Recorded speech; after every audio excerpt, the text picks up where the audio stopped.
और इसकी राजधानी राजगीर। क्या हो जाएगा? देखिए जब बिंबिसार गद्दी पर बैठा तो इनको क्या करना था? क्षेत्र का विस्तार करना था। कैसे करता था? साथियों के द्वारा विवाह के माध्यम से। किससे? विवाह के माध्यम से। और ये कैसी लड़की से? बताइए बिंबिसार जब मगध के गद्दी पर बैठा था उस समय अवंती के राजा कौन थे? चंद्रप्रभोत की कौन सी बीमारी? कौन सी बीमारी हो गई? और यहाँ मगध की गद्दी पर कौन थे? बिंबिसार के राजवैद्य का नाम इसका इलाज किया। उन्होंने इलाज के खुशी से क्या दे दिया? मगध ने क्या कर दिया? अच्छा ये जो क्या बोला जाता है बिंबिसार है इनकी कई पत्नियां थी? पहला का नाम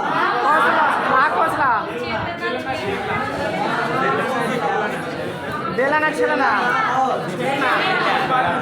इनकी चौथी थी पानी दुबे। याद रखिएगा ये अमरपाली की थी चौथी। ठीक है देखिए कल सुनिए कल के एक सेट में क्वेश्चन मिला था कि बिंबिसार को श्रेणी क्यों कहा जाता था? ठीक है यानी इसको अगर क्वेश्चन है बिंबिसार जो था इसको पुराण में श्रेणी कहा गया था। पुराण में क्या कहा गया था? श्रेणी कहा गया था। इसको श्रेणी इसलिए कहा गया था क्योंकि यह अस्थाई सेना का गठन किया था। ठीक है अस्थाई सेना का गठन किया था। अस्थाई सेना का गठन किया था इसलिए इसको क्या कहा जाता था? बोलिए इसको कहा जाता था श्रेणी। समझ में आ गया? और इनकी चौथी पत्नी हो जाएगी अमरपाली। अब ये दिल्ली सल्तनत में एक अलाउद्दीन खिलजी थे उन्होंने भी अस्थाई सेना का गठन किए थे और नगद वेतन देने की प्रथा लाए थे। तो इसको श्रेणी क्यों कहा गया था? क्योंकि इन्होंने अस्थाई सेना का गठन। अब बताइए ये जो बिंबिसार था इनकी हत्या कौन कर दिया? तो इसके बाद गद्दी पर कौन आ गए? अजातशत्रु को प्रीतहंता क्यों कहा जाता है? क्योंकि अपने पिता की हत्या। इसको और एक उपाधि दिया जाता। अच्छा इन्होंने जब अजातशत्रु जब गद्दी पर बैठा तो सबसे पहला काम क्या किया? उन्होंने राजगीर को किलाबंदी किया। क्या किया? राजगीर को इन्होंने क्या किया? किलाबंदी किया। उसके बाद इन्होंने जो इनके पिता के द्वारा छोड़ा गया साम्राज्य था वैशाली उस पर आक्रमण करने की योजना बनाया। तो आक्रमण करने से पहले वह कौन सा व्यक्ति था? इनके मतलब दरबारी कौन था? और ये जब वैशाली पे आक्रमण किए तो उस समय कई गो हथियार थी?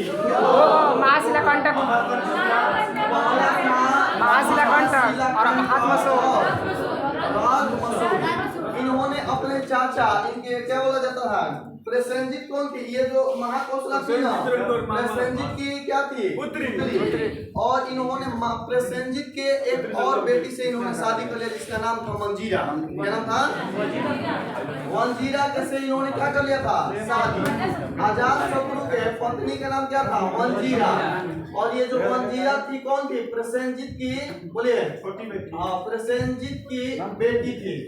प्रसेनजीत की बेटी। और इसमें सबसे बड़ा घटना अजातशत्रु के समय क्या हुआ था? बताइए आप लोग। मंजीरा कौन थी? बोलिए अजातशत्रु की पत्नी। मंजीरा कौन थी? अजातशत्रु की पत्नी। इसके समय में सबसे बड़ा कांड हुआ था महात्मा बुद्ध की मृत्यु। क्या हुआ था? महात्मा बुद्ध की मृत्यु हुआ था इन्हीं के समय में। यानी बुद्ध की मृत्यु कब हुआ था? 483 कब हुआ था? 80 वर्ष के अवस्था में इनकी मृत्यु हो गया था। उस समय मगध के गद्दी पे कौन थे? कौन थे? उनकी पत्नी का नाम क्या था? मंजीरा। किसकी बेटी थी? प्रसेनजीत की। प्रसेनजीत की बेटी थी। अरे ये जो क्या बोला जाता है महाकौशला थी ना वो प्रसेनजीत की बहन थी। ठीक है और प्रसेनजीत की बेटी से शादी अजातशत्रु ने किया था। तो मंजीरा कौन हो जाएगी? अजातशत्रु की अच्छा हाँ बीवी कहिए। उसके बाद अगला राजा कौन आया? अब क्वेश्चन बताना है कि ये जो उदयन था इन्होंने गद्दी पर जब बैठा इनको भी क्या कहा जाता था? सबसे पहले इन्होंने अपनी विद्या की हत्या करने के बाद गद्दी पर बैठा था। तो उदयन के समय मगध की राजधानी कहाँ थी? पटना था। क्या था? ठीक है और इसके क्या बोला जाता है? इन्होंने गंगा नदी और सोन नदी के बीच में कौन सा जगह बनाया था? पटना या फिर पटना? कौन सी नदी थी? गंगा नदी। और कल गंगा नदी के बारे में बहुत सारे क्वेश्चन पढ़ाए थे और पटना के भी बारे में क्वेश्चन पढ़ाए थे। पटना का स्थापना कब हुआ था? 52 में। बोलिए 4 में 1541 ईस्वी में नामकरण उसका हुआ था। ठीक है, नहीं 52 में नगर निगम था। और 1500 शेर शाह सूरी का जो कार्यकाल था ना, 14 से 51 में उन्होंने इसका नामकरण किया था। ठीक है, हाँ, अरे 14 से 51 नहीं, 52 51 है तो 52 वाला तो 1952 था। पटना नगर निगम की स्थापना 1952। अरे 3 गो का लिखवाए थे, पटना नगर निगम, पटना विश्वविद्यालय। देखिए अब जब उदयन जो था, उदयन के अगला बेटा का नाम क्या था?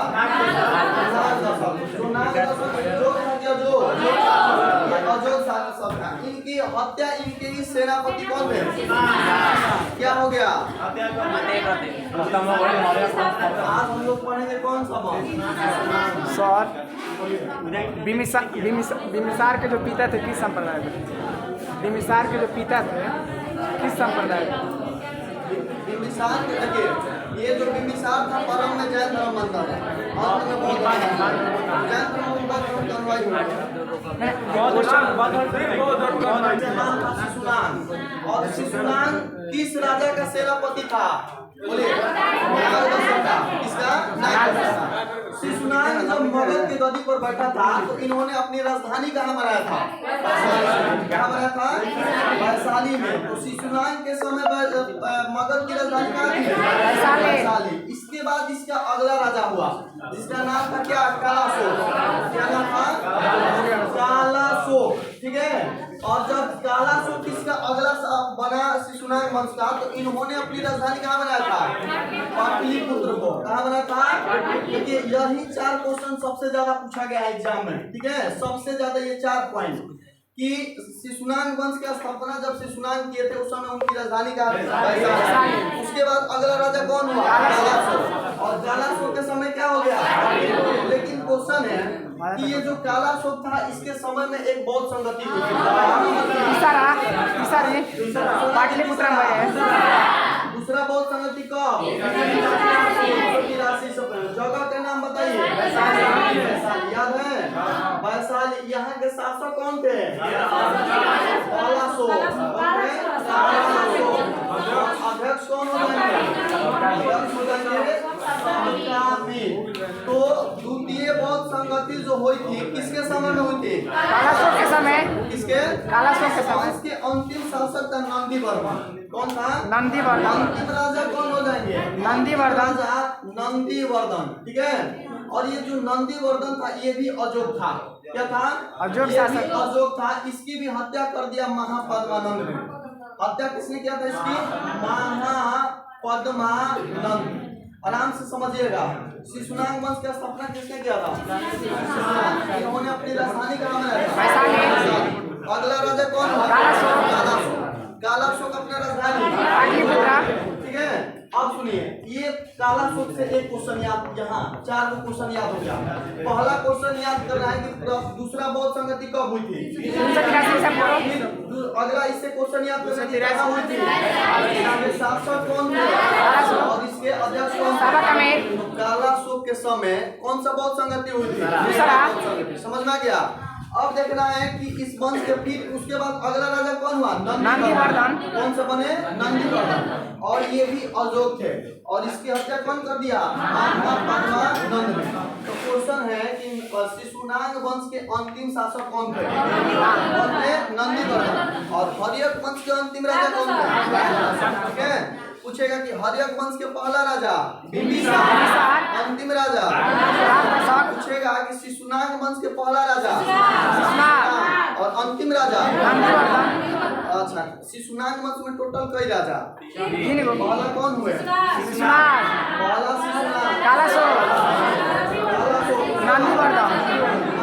नंदीवर्धन। देखिए ये 3 नाम याद रखिए। ठीक है, तीन नाम याद रखिएगा, बाकी शिशुनाग खत्म। शिशुनाग वंश का स्थापना शिशुनाग नहीं किया था, इन्होंने अपनी राजधानी कहाँ बनाया? इसके बाद कौन सा राजा है?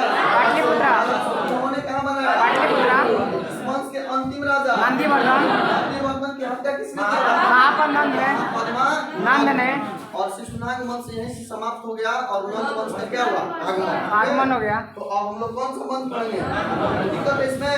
चलिए बस 4-5 को बात याद रखना है।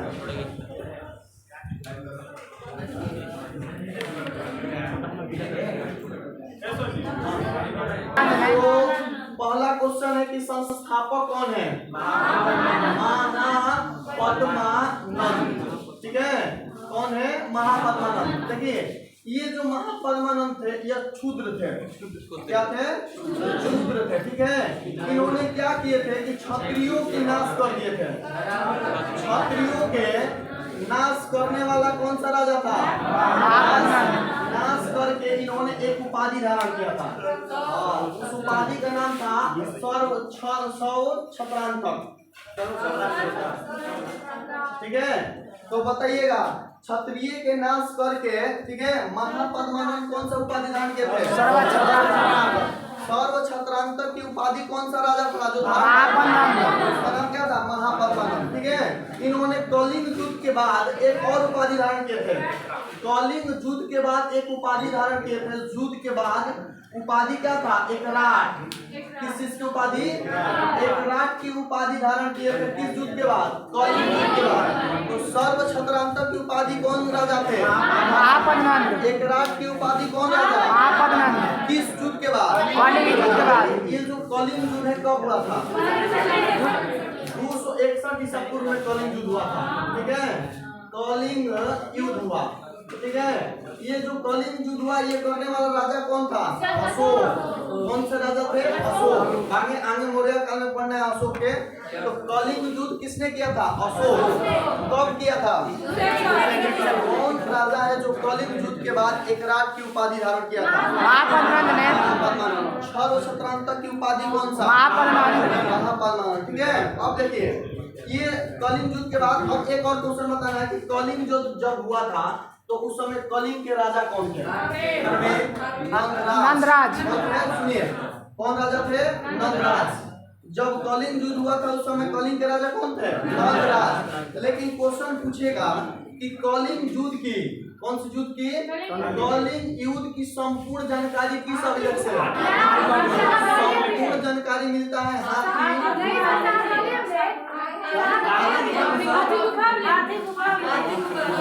तो हम क्या लिख रहे हैं? क्या बोल रहे हो? बोलो। हाथी गुफा अभिलेख। हाथी गुफा अभिलेख। ठीक है, तो याद रखिएगा कलिंग युद्ध के बाद एकराट की उपाधि कौन सा राजा? कलिंग युद्ध कब हुआ था? 261 ईसा पूर्व। जब कलिंग युद्ध हुआ था उस समय कलिंग के राजा कौन थे? नंदराज। कलिंग युद्ध करने वाला राजा कौन थे? अशोक। कलिंग युद्ध की संपूर्ण जानकारी हाथी गुफा अभिलेख से। किसका है हाथी गुफा अभिलेख? कलिंग के राजा है कलिंग नरेश का। उसका नाम क्या है? अभिलेख का नाम हो जाए मतलब प्रतिपादन करने वाला व्यक्ति का नाम होगा कलिंग नरेश। मतलब नरेश मतलब क्या होता है? राजा। कलिंग नरेश खारवेल। क्या होता है? कलिंग नरेश खारवेल। तो ये एक्स्ट्रा क्वेश्चन है, थोड़ा सा नॉलेज के लिए आप लोगों को डाल दिए हैं। ठीक है, अगला है कि ये जो महानंद वंश था ये महापद्मानंद के बाद अगला राजा कौन हुआ? घनानंद। कौन सा था? घनानंद। महापद्मानंद के बाद मगध की गद्दी पर कौन सा राजा हुआ? घनानंद। और ये जो घनानंद था कुरु शासक था। कौन सा शासक था? कुरु शासक था। समझ में आ गया? कुरु शासक था। तो बताइए नंद वंश के सबसे पूर्व राजा कौन हो जाएंगे? कौन से हो जाएंगे? इन्होंने क्या किया कि जब घनानंद मगध के गद्दी पर बैठे थे, किस चीज के गद्दी पर थे? मगध के गद्दी पर बैठे थे। मगध के गद्दी पर कौन बैठा था? घनानंद। ठीक है, और ये वाला जो मतलब यहाँ से सिकंदर एंट्री कर रहा था कहाँ? भारत में सिकंदर का आक्रमण हो रहा था पीछे से। ठीक है, तब तक एक व्यक्ति था जिसका नाम था चाणक्य। ठीक है, सबसे पहला क्वेश्चन है कि क्या बोला जाता है? चाणक्य जो थे चाणक्य को लगा कि ये क्या बोला जाता है, घनानंद जो था ना ये शराब वराब का भी सेवन करता था, शराब का सेवन करता था, ये सेवन मगध में, ठीक है। इन्होंने जब चाणक्य सुनिए, जब सिकंदर इधर से एंट्री मार रहा था ये वाला एरिया से, तो ये बेचारा शराब पी के अपने दरबार में बिंदास थे, ठीक है, सोए हुए थे। सुनिए ध्यान से, इन्होंने शराब का सेवन करके आराम से बिंदास थे, ठीक है, अल्कोहल। तो उसी वक्त से सिकंदर इस तरफ से एंट्री मारने वाला था, तब तक इनको पता चल गया किसको, और चाणक्य जो थे एक विद्वान थे, पंडित थे, ठीक है, और पढ़े लिखे व्यक्ति थे, और इनको अपने देश के प्रति सम्मान था। इन्होंने सोचा कि कैसे भी देश को बचाना है, तो इन्होंने बेचारा क्या किया कि इनको सूचना देने के लिए केवल गया था दरबार में, ठीक है, कि आप मतलब ठीक हो जाइए, नहीं होता है कि आप ठीक हो जाइए, विदेशी आक्रमण होने वाला है। अब इन्होंने क्या किया कि इनको दरबार में गया, मतलब इन्हीं के दरबार में गया, और उल्टा इन्होंने प्रक्रिया किया, अपने दरबार में इनकी चुटकी नोच लिया, ठीक है, घनानंद को, मतलब ये बाल होल को नोच लिया और अपने दरबार से अपमानित करके निकाल दिया। किसको, चाणक्य को। तो क्वेश्चन बताना है कि चाणक्य को अपमानित करने वाला नंदवंश घनानंद था, कौन था। अब इन्होंने क्या किया बेचारा, ये बहुत आत्मस्वाभिमानी थे, जिसे क्या बोला जाता है, महात्मा गांधी को ट्रेन से मार के उतारा गया था, ट्रेन से मार के उतारा गया था। तो महात्मा गांधी को आत्मा में बहुत सारा ठेस लगा था। इन्होंने बोला था कि ये लोग चमड़ा के आधार पर भेदभाव कर रहे हैं, और हम इतना बड़े पढ़े लिखे आदमी को ये लोग चमड़ा के आधार पर ये भेदभाव कर रहे हैं। तो इनको आत्मा में जब ठेस लगा तो वहीं पे 1905 में इन्होंने जैसा आंदोलन किया था, रंग भेद आंदोलन, ठीक है, 1905 में हुआ था, आत्मा के कारण ही लगा था, अपनी आत्मा की दुख के कारण इन्होंने दक्षिण अफ्रीका में ये आंदोलन किए थे। उसी प्रकार चाणक्य ने उसी समय शपथ लिया, कहा कि जब तक आपको हमारे जान से नहीं मारेंगे तब तक हम रहने वाले नहीं हैं, ठीक है। तो इनका एक मतलब दार्शनिक था, सेनापति, जिसका नाम क्वेश्चन पूछता है चंद्रगुप्त मौर्य। क्वेश्चन पूछता है कि चंद्रगुप्त मौर्य जो था किसका प्रधानमंत्री था, चाणक्य का पीएम था, क्या था, पीएम। और इन्होंने चाणक्य ने क्या किया, सुनिए, ये था प्रधानमंत्री, यही बात लिखा जाएगा, थोड़ा सा बात उलट देना, इधर से इधर देना, ठीक है। चंद्रगुप्त मौर्य पीएम कौन थे, चाणक्य। और इन्होंने कहा कि जब तक मारेंगे नहीं तब तक छोड़ेंगे नहीं। तब इन्होंने अपनी मतलब दोनों लोग मिल के घनानंद को क्या कर दिया, हत्या। और इनकी एक पुत्री थी, हत्या करने के बाद उसका नाम था दुराधरा। क्या किया था, दुराधरा से क्या कर लिया, दुराधरा से इन्होंने शादी कर लिया, ठीक है। तो ये चंद्रगुप्त मौर्य के थे। अब ये बता रहे हैं कि इस बात की जानकारी किस पुस्तक से मिलती है, बताइए। इस दुराधरा से शादी इंडिका से नहीं सर, इंडिका नहीं है सर, शाखा दत्त की पुस्तक है मुद्राक्षस। शाखा दत्त की पुस्तक का नाम क्या था, मुद्राक्षस। मुद्राक्षस से इस बात की क्या चलता है, पता चलता है, ठीक है।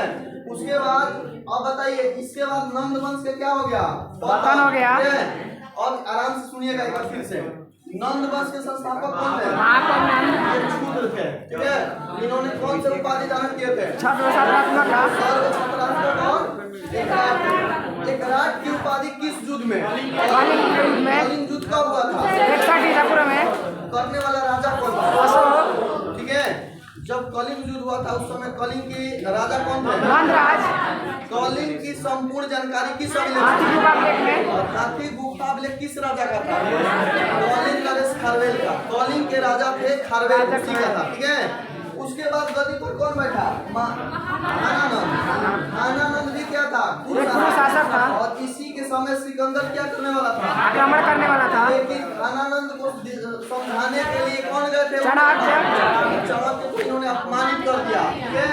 जैसे लाला लाजपत राय अपमानित किए थे साइमन कमीशन का, काला झंडा दिखाकर एक चुटकी नोच के इनको क्या कर दिया, अपमानित कर दिया। तो उसके बाद देखिए चाणक्य का सेनापति मतलब जो भी है ये प्रधानमंत्री थे इनका, और इन्होंने शपथ किया कि जब तक आपको मारेंगे नहीं तब तक छोड़ेंगे नहीं। और दोनों लोग मिलके घनानंद की क्या कर दिया, हत्या कर दिए। और इनकी बेटी जो दुराधरा थी इनसे शादी कर ली है। इस बात की जानकारी किस पुस्तक में, मुद्राक्षस में, मुद्राक्षस की, सॉरी विशाखा दत्त की, नहीं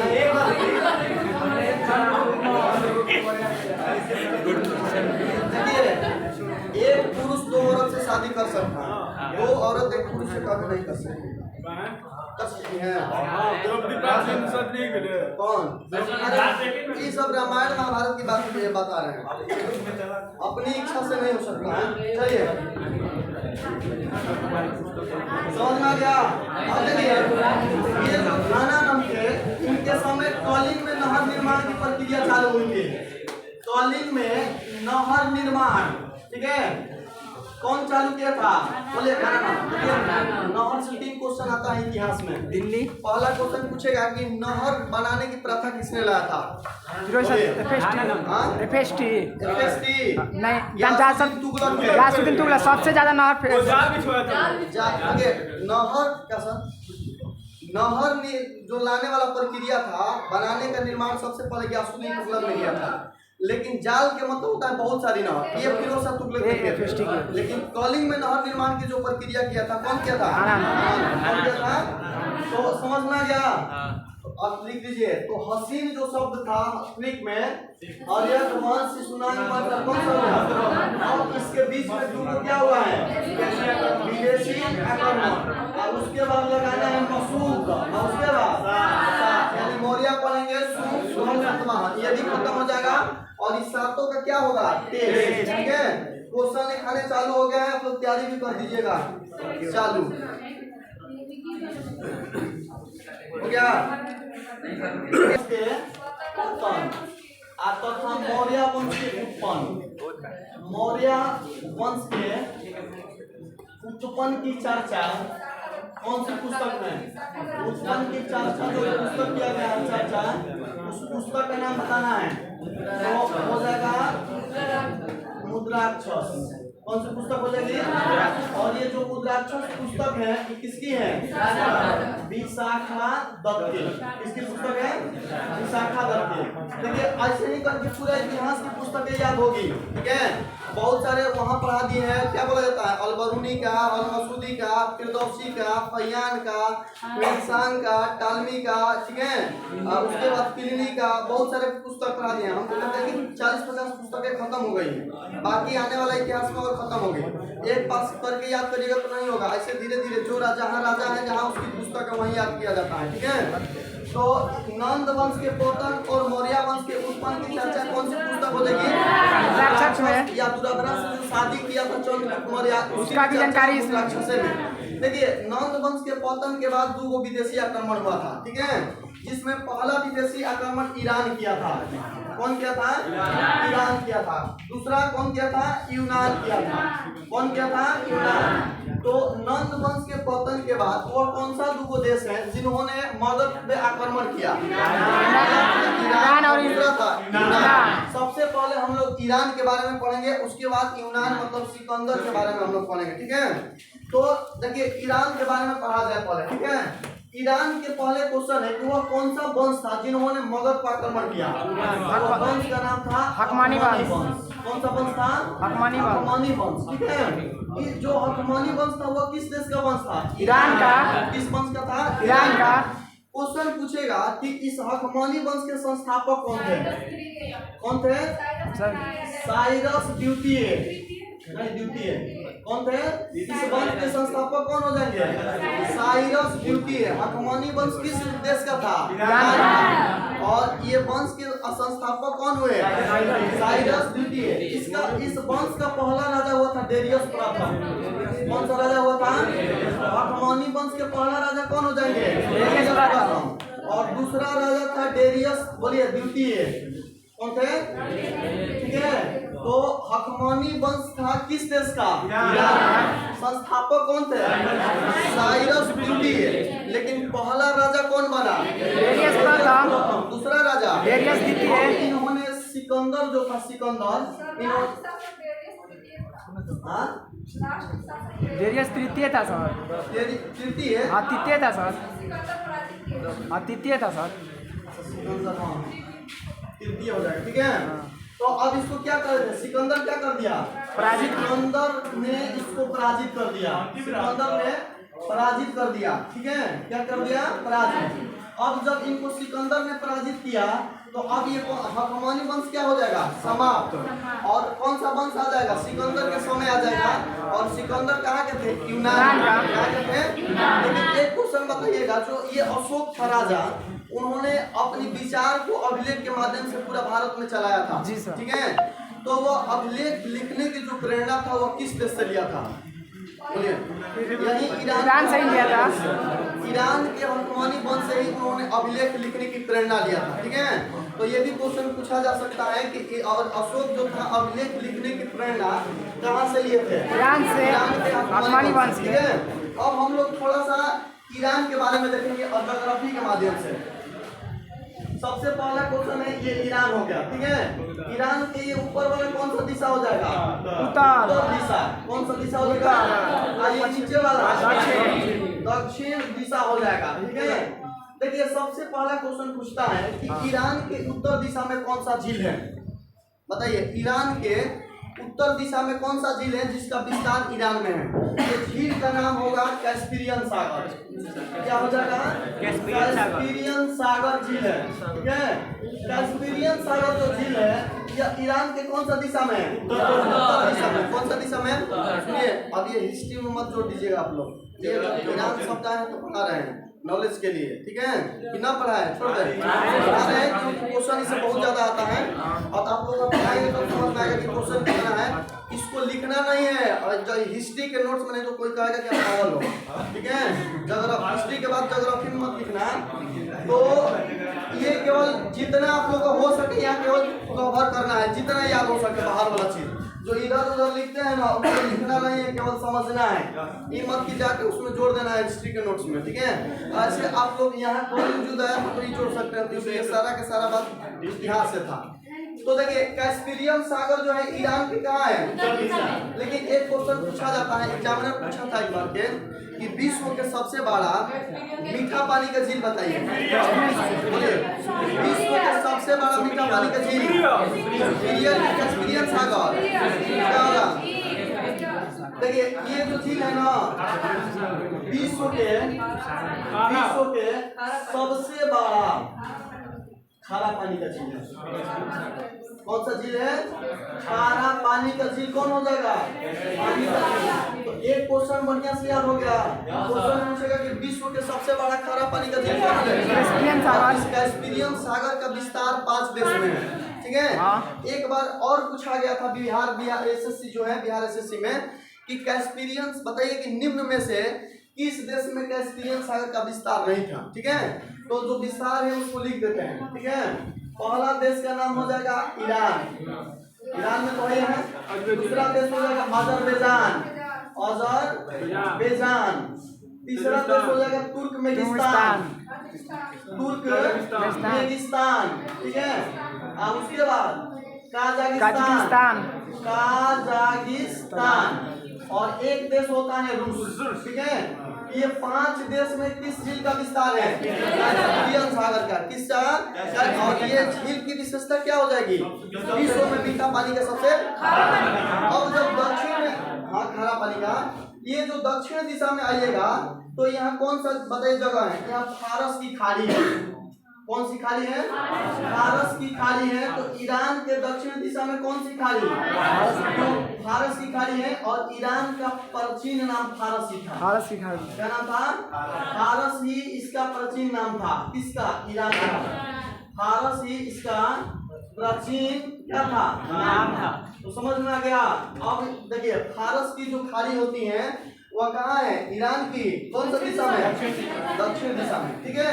अब एक और क्वेश्चन बताना है कि ईरान जो है इसकी राजधानी कहाँ है? राजधानी कहाँ हो जाएगी? राजधानी हो जाएगी तेहरान, ठीक है? तेहरान। और लेकिन एक और पूछा जाता है क्वेश्चन की मुद्रा बताइए। बोलिए, तेहरान की मुद्रा क्या हो जाएगी? सियाल। ईज ओके ट्रिक पढ़े हैं, रियाल मुद्रा हो जाएगा। रियल नहीं, रियाल। तो ईरान की राजधानी कहाँ हो जाएगा? तेहरान। मुद्रा क्या हो जाएगी? बताइए, उत्तर में कौन सा सागर? झील है। और इसकी विस्तार कई देश में? अजरबैजान, तुर्कमेनिस्तान, किर्गिस्तान, रूस। और दक्षिण दिशा में फारस की खाड़ी।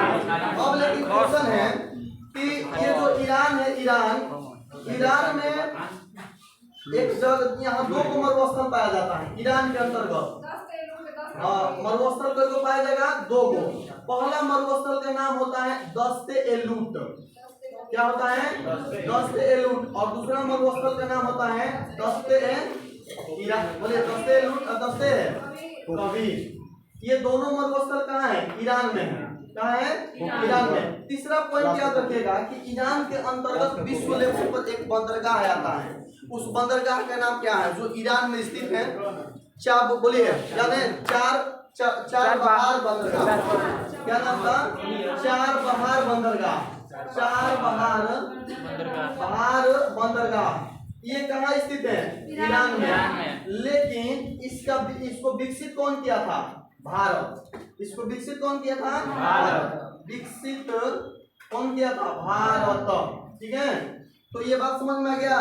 बाकी जो ईरान है यह तेल उत्पादन वाला देश है। ठीक है, तेल के लिए यह फेमस है।